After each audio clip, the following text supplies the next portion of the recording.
इस वीडियो का उद्देश्य किसी भी जाति, धर्म, संप्रदाय या समाज या किसी राजनीतिक दल को किसी भी रूप से ठेस पहुंचाना नहीं है। यह वीडियो केवल शिक्षात्मक रूप से बनाया गया है।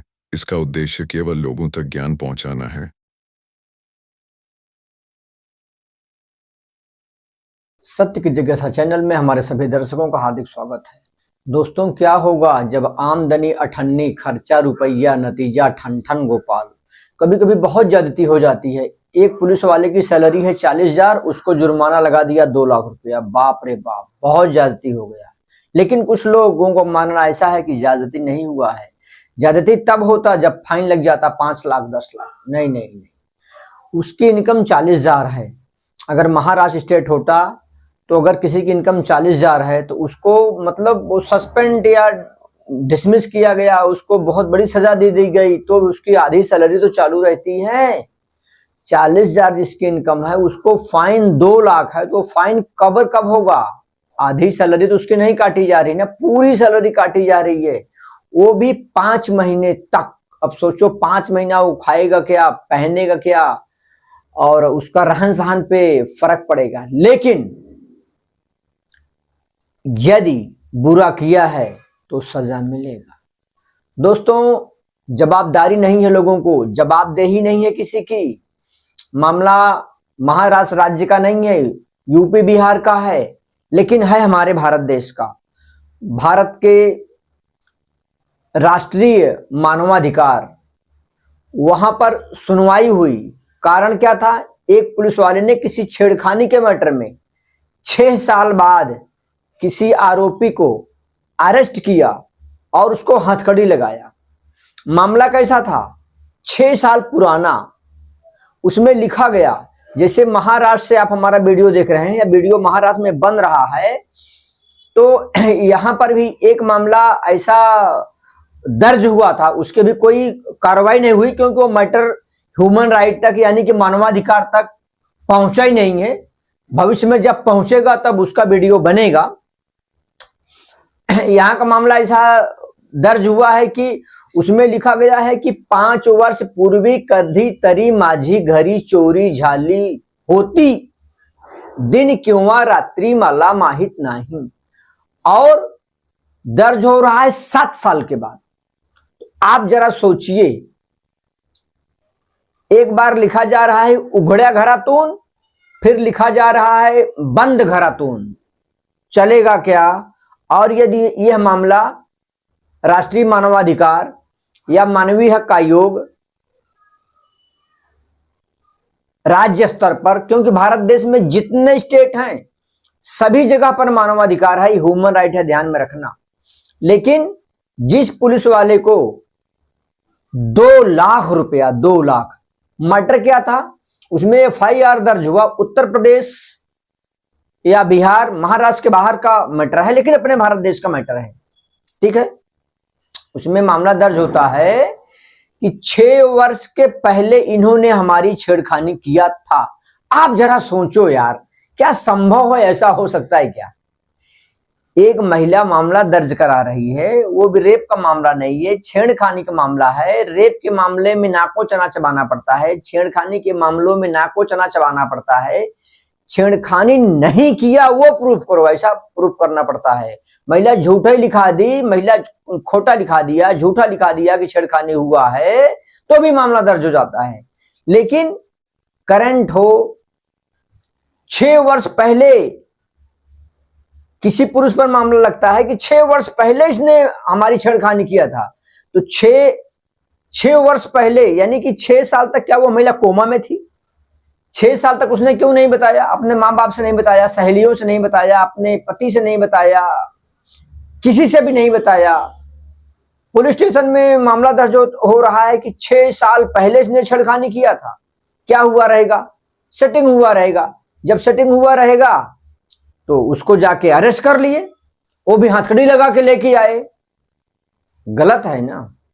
जब बिना किसी भी मामले को बिना जांच किए, बिना पड़ताल किए यदि इस तरह से पुलिस कार्रवाई करेगी, वो भी भारत देश में, तो नहीं चलेगा। और हो रहा है। लेकिन भैया भाषा में बोलते हैं जह जुजबी, इंग्लिश में बोलते हैं रेयर ऑफ रेयरेस्ट। करोड़ों में एक आध, लाखों में एक आध मैं मान लेता हूं, लाखों में। करोड़ों मानेंगे तो भी चलेगा, क्योंकि ये जो दो घटनाएं मैंने बताया, एक तो अभी ह्यूमन राइट में गया ही नहीं है, दूसरा अगर गया है तो उस पर कार्रवाई हो गई है। यहां पर 7 साल बाद मामला दर्ज हुआ, वो भी झूठा मामला है, और वहां पर यह हो रहा है कि 6 साल पहले इसने छेड़खानी किया था और वो आदमी पहुंच गया राष्ट्रीय मानवाधिकार के पास। उस पुलिस वाले की सैलरी 40,000 है और उसको 2 लाख का फाइन मार दिया कि इसकी सैलरी में से काटा जाए। हालांकि राष्ट्रीय मानवाधिकार ने यह नहीं लिखा कि कितनी सैलरी इसकी काटी जाए।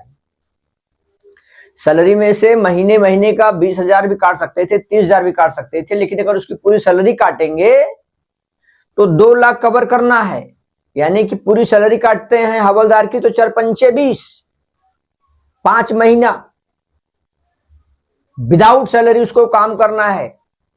और मामला तो झूठा ही है, लेकिन उन महाशय ने क्या किया, हथकड़ी लगा के लेके आ गए, उसको अरेस्ट भी किए और ऊपर से हथकड़ी भी लगाए। कभी कभी पुलिस इतने रुआब में रहती है, इतने रुआब में रहती है, उसको लगता है कि पूरे शहंशाह यही है, मतलब शासन प्रशासन सब कुछ यही है, इनसे बड़ा कोई है ही नहीं, तोप है ये। अरे काहे के लिए? चंद पुलिस वालों के लिए। मैं हमेशा बोलता हूं कि एक पुलिस वाला 999 पुलिस वालों का नाम खराब करता है, तो उसको समाज भी धिक्कारता है और पुलिस यंत्रणा भी धिक्कारती है, क्योंकि पुलिस वाले ऐसे ऐसे हैं दोस्त कि मैं क्या बताऊं। हमारा टॉपिक अलग है, हम दूसरे टॉपिक पे जाना नहीं चाहता हूं। एक आदमी उसके एक्सपायर होने के बाद उसकी मैयत में, जनाजा में दफनाने के समय कई पुलिस वाले वहां पर पहुंचे थे और रो रहे थे, आंसू गिरा रहे थे। ऐसा उसने अपनी छाप छोड़ा है। तो पुलिस जीते जी दोस्ती निभाती है, मरने के बाद भी अगर साथ में गई तो बहुत बड़ी बात है, लेकिन हमारा वो टॉपिक नहीं है। हमारा आज का टॉपिक है कि बुरे काम का बुरा नतीजा, और ये बुरा काम एक जन करते हैं और पूरी यंत्रणा का नाम खराब होता है, तो ऐसा नहीं करना चाहिए। हम पुलिस वालों से भी हाथ जोड़कर विनती कर रहे हैं, इसका नाम ही है मानवाधिकार। पुलिस प्रशासन अगर ज्यादता करती है, जास्ती करती है किसी के साथ, गैर व्यवहार करती है किसी के साथ, तो मानवाधिकार पहुंच जाता है। बाद में फिर खाली पीली पुलिस यंत्रणा बदनाम होती है, जेल में किसी को सताया जाता है, तो जेल पुलिस के खिलाफ भी लोग मानवाधिकार में पहुंच जाते हैं। भाई जिसके ऊपर बीती हो जाएगा ही जाएगा, कितना भी आप रोको मत जाओ, ऐसा मत करो वैसा मत करो, पुलिस का साथ दो। लेकिन पुलिस का साथ देंगे, जब पुलिस साथ देती है तो पुलिस के लिए भी लोग ठाम पड़े खड़े रहते हैं। लेकिन जब पुलिस ज्यादा करेगी, जास्ती करेगी, गैर वर्तणूक करेगी, तो आदमी कितना बर्दाश्त करेगा। अब सोचो कि एफआईआर कॉपी पढ़ने से ही मालूम पड़ रहा है कि 6 वर्ष पहले किसी पुरुष ने किसी महिला की छेड़खानी किया है। तपास करो ना यार, इंक्वायरी करो ना मेरे भाई, जांचो ना, पड़ताल करो ना। बाप का राज है क्या? इसे जाओगे किसी को उठा के लाओगे, हथकड़ी लगा के लाओगे? अब 5 महीना 0 सैलरी पे वो काम करेंगे, सैलरी आएगी पूरी कट जाएगी, प्लस डिपार्टमेंटल इंक्वायरी होगी, विभागीय जांच का आदेश दिया गया है, कंट्रोल रूम में बिठा दिए जाएंगे, बोनी बट्टा नहीं होगा, चार आना चाय भी कहां से पियोगे भाई? पूरी सैलरी तो आपकी जा रही है, घर से पत्नी से पैसा मांग के लाना पड़ेगा, माँ बाप से पैसा मांग के चाय पीना पड़ेगा। मत ऐसा काम करो यार, नहीं ऐसा करना चाहिए मेरे भाई।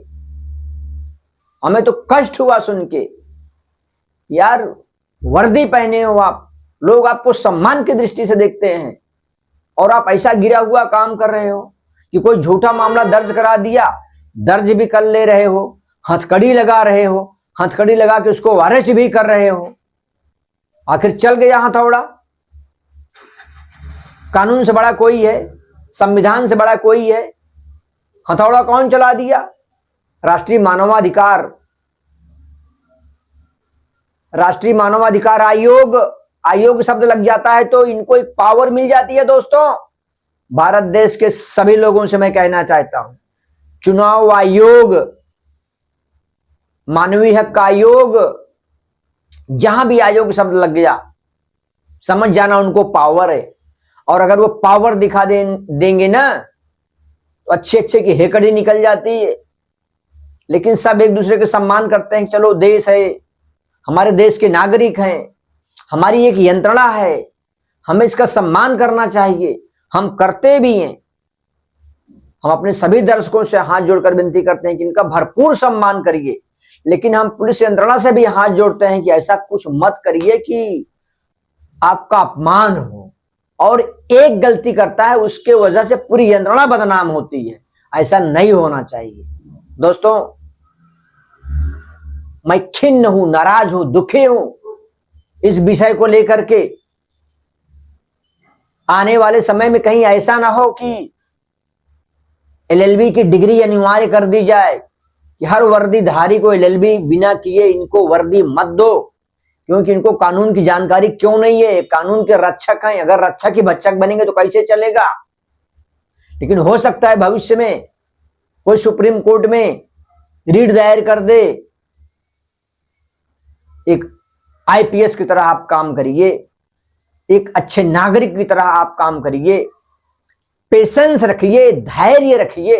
अरे अरेस्ट ही करना है तो अपने सीनियर को पूछ लीजिए, पीआई साहब को पूछ लीजिए, एसीपी डीसीपी का ऑर्डर ले लीजिए। किसी को तड़ी पार करने के लिए, हद पार करने के लिए कैसे टिप्पण भेजते हो, वरिष्ठों से सलाह लेते हो, वो भी लिखित में। मैं तो उन पुलिस वालों को सल्यूट करता हूं कि बेवजह कोई किसी को करता है, ए तेला अटक कर, तो बोलते हैं साहब तुम्हें लिखी दे टाका माला, उनको मैं सल्यूट करता हूं। आपको कोई तोंडी भी बोल रहा होगा तो आज आप भुगत रहे हो, वो बचाएगा क्या जिसने आपको तोंडी बोल दिया, जुबानी बोल दिया? नहीं ना, ऐसा मत करो प्लीज। हम ज्यादा क्या कहें आपसे, हम तो विनती ही करते आए हैं, आज भी कर ही रहे हैं, अपने दर्शकों से भी, पुलिस यंत्रणा से भी, ऐसा कुछ भी नहीं होना चाहिए। एक दूसरे का समन्वय बना के रखो। कितने पुलिस वाले ऐसी छाप छोड़ते हैं कि उनके जाने के बाद लोग रोते हैं, मोर्चा निकालते हैं कि इनका ट्रांसफर नहीं होना चाहिए। और ऐसे भी पुलिस वाले रहते हैं कि उनको गाली देते हैं, बद्दुआ देते हैं। ऐसा मत करो, अपनी छाप छोड़ो जनता पर कि जनता जहां देखे वहीं आपको सैल्यूट करे। जय हिंद, जय भारत, जय महाराज, जय जवान, जय किसान, जय संविधान। नमस्कार।